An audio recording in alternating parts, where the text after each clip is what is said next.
இன்னைக்கு நுங்கம்பாக்கம் வள்ளுவர் கோட்டத்தில் ஒரு சூப்பரான ஒரு எம்டி லேண்ட் வந்து ரெண்ட்டுக்கு வந்திருக்கு. ஆக்சுவலாக இந்த மாதிரி ஒரு எம்டி லேண்ட்லாம் வந்து சென்னையில் வந்து கிடைக்க ரொம்ப வாய்ப்பு கம்மி. பட் இன்னைக்கு வந்து மார்க்கெட்டில் வந்திருக்கு. இந்த லேண்டோட சைஸ் என்ன, இந்த லேண்டுக்கு எவ்வளோ ரெண்ட் கேட்குறாங்க, இதுக்கு எவ்வளோ அட்வான்ஸ் கேட்குறாங்க, அதே மாதிரி எத்தனை வருஷம் அக்ரிமெண்ட் போடுறாங்க, இங்கே நீங்கள் என்ன மாதிரி பிஸ்னஸ் பண்ணால் நல்லாயிருக்கும்னு சொல்லிட்டு எல்லாமே டீட்டெயிலாக சொல்கிறேன், நோட் பண்ணிக்கோங்க. ஹாய் மக்களே, வெல்கம் டு பில்லியன் லக்கர்ஸ். நான் உங்கள் சார். இப்போ நம்ம பார்க்க போகிற இந்த ப்ராப்பர்ட்டியோட லேண்ட் சைஸ் வந்து 3400 ஸ்கொயர் ஃபீட், ஃப்ரண்டேஜ் வந்து 26 ஃபீட் வரும், லென்த் வந்து 130 ஃபீட்டு. இது வந்து ஒரு ஓப்பன் லேண்டு. ரெண்ட் வந்து 1 lakh ரூபீஸ் சார்ஜ் பண்ணாங்க பர் மந்த்து, ஸ்லைட்லி நெகோஷியபிள்.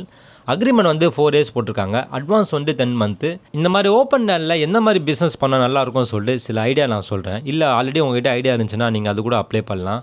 அதாவது இன்டோர் ஸ்போர்ட்ஸு, அதாவது பேட்மிண்டனு, ஃபுட்பாலு, கிரிக்கெட்டு, இது கூடவே வந்து பார்த்தீங்கன்னா முன்னாடி வந்து டீ ஷாப்பு, ஜூஸ் ஷாப்லாம் போட்டிங்கன்னா சூப்பராக நீங்கள் ரெவன்யூ பார்க்கலாம். அதே மாதிரி க்ளவுட் கிச்சனு, டெலிவரி ஹப்பு, இந்த மாதிரி சொல்லிக்கிட்டே போகலாம். இந்த இடத்துல நீங்கள் பண்ணுற இன்வெஸ்ட்மெண்ட்டு பல மடங்கு நீங்கள் ப்ராஃபிட்டை பார்க்கலாம். நான் ஏன் இவ்வளோ ஸ்ட்ராங்காக சொல்கிறேன்னா, ஆக்சுவலாக இந்த மாதிரி ஓப்பன் லேண்டு எங்கேயுமே கிடைக்காது. ஒன்று கிடைச்சாலும் சரி ஒரு ஆஃப் கிரவுண்டு இல்லை இப்படி கோர்னல் மாடலாக இருக்கும்.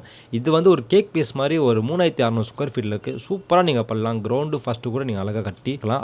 அது மூலிமா நீங்கள் பல மடங்கு ரெவன்யூ எடுக்கலாம் நீங்கள். ஸோ இந்த ப்ராப்பர்ட்டி பார்க்கணும்னு ஆசைப்பட்டீங்கன்னா கீழே டிஸ்கிரிப்ஷன் கான்டாக்ட் நம்பர் கொடுத்துருக்கேன், கால் பண்ணுங்கள். உங்களுக்கு A to Z எல்லாமே கைட் பண்ணுவாங்க. தேங்க்யூ.